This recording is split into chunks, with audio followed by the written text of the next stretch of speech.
Hi, I'm Nicholeen Peck, and I teach parenting, good communication, and how to build strong family bonds all over the world through the lens of the principle self-government. And in this video, we're talking about how to raise kids you actually like.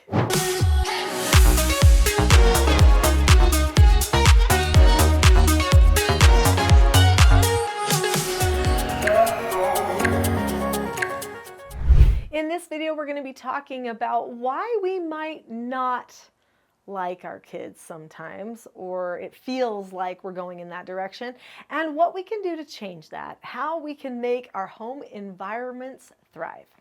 We all love our children, but sometimes we might feel like they're becoming hard to like. Sometimes they push back, sometimes they don't listen, sometimes they're disrespectful, they don't help out, they're lazy, they're entitled. There are so many words and so many books that help us know when there is a problem in our parenting relationship. And sometimes parents are looking around them thinking, why did I do this? And do they even like me? And do I even like them? Maybe I'm just ready to be done. I've heard some people say to me, I just can't wait until they leave the house, until they get out of here at age 18. I want you to know something, that when my last child left the house, well, with every child that left, there was sorrow. There was a piece of me that left too. I was not excited at all, and it's because our relationships were so healthy and we were bonded and we talked about all kinds of things. I know not everybody has that, but it is possible. So here's the thing. For years, I did therapeutic treatment care for troubled teens. And those teens would come to my home being very disconnected, very disrespectful, not wanting to connect to people, wanting people to stay out of their lives and stop talking about their behaviors. They had a lot of walls that were up a lot of the time. And I had to go about making a relationship with them so that maybe they would get to a point where they would really listen to me, not just because it served them some way, but that they would have a change of heart so that their life would maybe go down a different path. And I wanted to like it. I didn't want to spend year after year with troubled children and not like it. I think one of the biggest things that helps a parent like it, parenting and like their children versus not, is if a parent feels confident. If they know what they're doing, they know why they're doing it, and they don't feel like anybody can just walk on them. Even if our children aren't perfect, if we have the skills that we need that produce confidence so that we know what to say when something happens and we know how to keep ourselves calm and in control, I think that makes a big difference for us as parents. So really, you liking your own children is a choice that you make yourself, right? I know it seems like, but they're so unlikable sometimes. But we still have to choose whether we are going to like that person or not. And so I think the very first thing we have to talk about is what responsibility rests on the parents.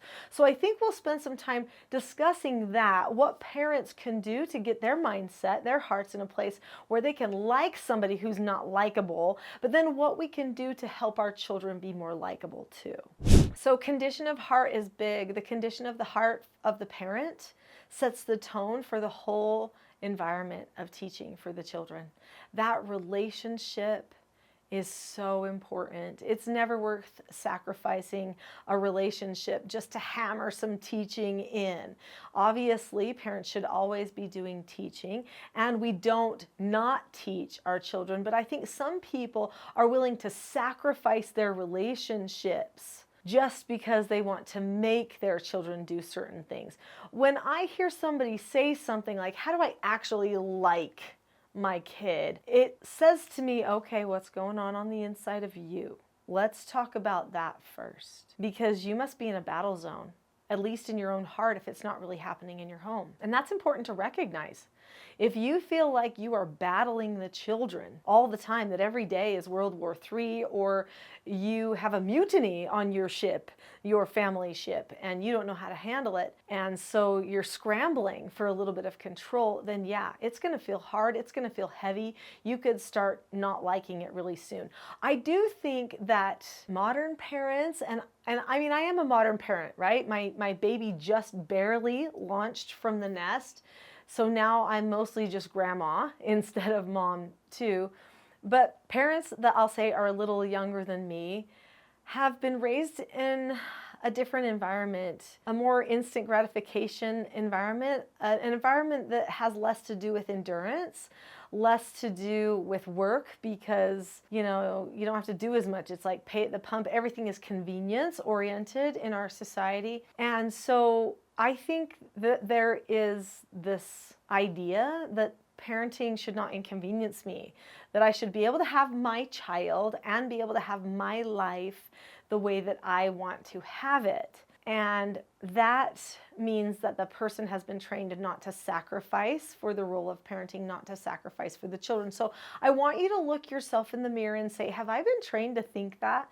Because it could be that socially that's been some programming that has been done. And so that then you are constantly worrying about how you feel, what you didn't get, what you want. And that could be a pessimistic attitude that's coming into all of your parenting interactions. This could actually make the children misbehave more. The way that you feel, the tone that you project is like a boomerang effect. If you're calm and secure and confident and you know what to say, then soon they just follow suit. They follow your calmness because you're the leader. But if you're unsure and you're arguing and you're battling for teeny bits of power and control with them all of the time, then they're just going to keep fighting and keep controlling. And yeah, that's not pleasant. Nobody likes to be around that. So learn the skills that you need. We're going to talk about some of these great skills that can help you in your parenting. But before we do you see that button that says subscribe? That button is for you. Click that button now and you will have access to a lot more videos that can help you with the struggle called parenting. Now, one thing that goes back to your heart is if you feel your child is bothering you, annoying you, you're not accepting them very well, maybe you have a hard time feeling love towards your child, we've got to pull your heart back on track. So one thing that I realized as a foster parent for teens who had some pretty extreme behaviors was that I needed to find a way to find love for them on a regular basis. I needed to be able to look at them in the eyes and think, I love you. No matter if they were yelling in my face, I needed to recognize I'm the teacher, they're the learner, and it's okay. That's my role. That's their role. And I can accept it. I don't need to fight it. So accept who you are, accept who they are as well. There's a book that I have all about this. It's called Roles: The Secret to Family, Business, and Social Success. Understanding who you are to each other in the family, your roles in the family. And I don't mean responsibilities because that's different. I mean who you really are to each other's hearts. If you understand that in your family, then you will be able to connect together better. You also will be able to accept the hard times. Families go through hard times. They go through upset, catastrophe, trauma, disappointment. They go through a lot of hard things, but that's what a family is for. They're that group that weathers the storm together, and if you know who you are, you can weather the storms. If you don't know who you are, those storms could tear you apart. So you've got to accept the role of parent in order to embrace that teacher role. You're not going to be able to help your child have a change of heart or a change of behavior until you have embraced who you are and have decided to accept it. One thing that I did to decide to accept it was if I had a child that was especially difficult to feel attachment to or to appreciate or to love, I made a plan that every day at a certain time I would go into my room, I would go into my closet, and I would pray to love that child. I would ask God to give me a little glimpse into what He saw in her, how special she was to Him. And I would not get off my knees until I felt love for that child. And then I would go out and parent the child as they walked in the door from school. I'm talking about one of my foster daughters specifically here who had some really difficult behaviors. I was able to find the love for her because I wanted it. Now, maybe you're not a praying person. We'll make a gratitude list then. Think of what you are grateful for that person. Praise the person. Express gratitude to the person on a regular basis for the little things. It may be hard to find them at first, but they're there. They're looking at you sometimes when you're talking to them, or maybe sometimes they do something without being asked, or whatever it is. Praise it. let them know that you saw it, and let yourself know that person is still a good person. They still have potential, and I'm working toward that potential with them. That's important. So let's talk about the children. What can we do to help the children? Our children need to learn certain skills to help them, to communicate their needs, to be understood, to not battle. Maybe they just need skills. Maybe everyone in the family needs skills. Well, if you need skills, you are in the right place, because this channel is all about skills. The skills and principles of self-government. My website is called Teaching Self-Government. My podcast is the Teaching Self-Government podcast. Everything I do comes back to this principle of self-government, that we all have the ability and actually the desire. Inside, most people have the desire, because it leads us toward freedom, to control or govern ourselves. We don't want people dictating to us and telling us what to do all the time. We want to know that we chose. It's part of being a human. We call that agency. We chose. We deliberately picked. We want that power. We don't want anyone to take it away. So how do you create an environment where people recognize they get to pick, they can pick, and they should pick well? How do we teach them to pick well? How do we parent them without overly controlling and teaching them to have a pattern for life of making good decisions? Well, you base all of the teaching on self-government. In the Teaching Self-Government Parenting program, I teach 4 basic skills of self-government.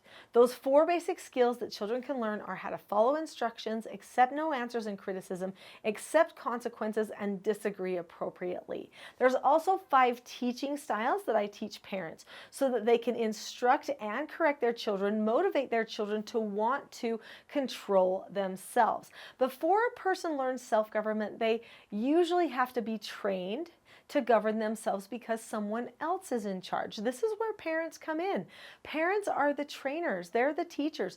They're the ones that help the children learn all the skills they need for self-government, but also allow them the opportunity to practice using some of those skills with them in a safe environment where minimal hardship can occur.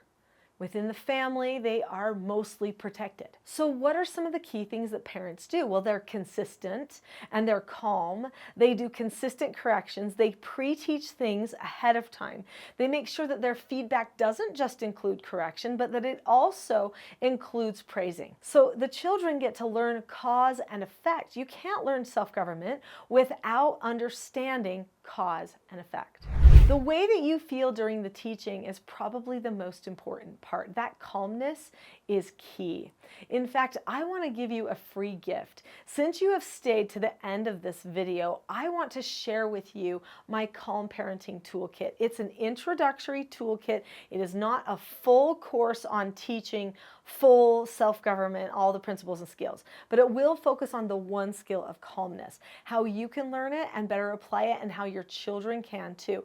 This will help you hopefully get the relationships back on track. If you are bonded together in your relationships, it won't feel so hard to go through those tough days. And if you've decided to accept when they do something wrong, you have a tone of acceptance, like, okay, I can accept that, I'm going to help them, but I accept that it happened, that I can't pick and control everything. Can you do that? That's called accepting a no answer for your life. The children need to learn accepting no answers, but so do the parents, which means sometimes you just be calm and drop the subject, and then you move on with the teaching. The 4 basic skills are for parents and children. They are adult skills. The 5 teaching styles are for parents and children too. All of the communication skills and problem-solving skills that I teach can transform your parenting.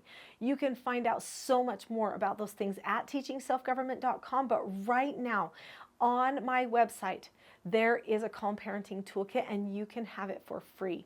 If you go to the description below this video, you'll see the top link says teachselfgov.com/toolkit.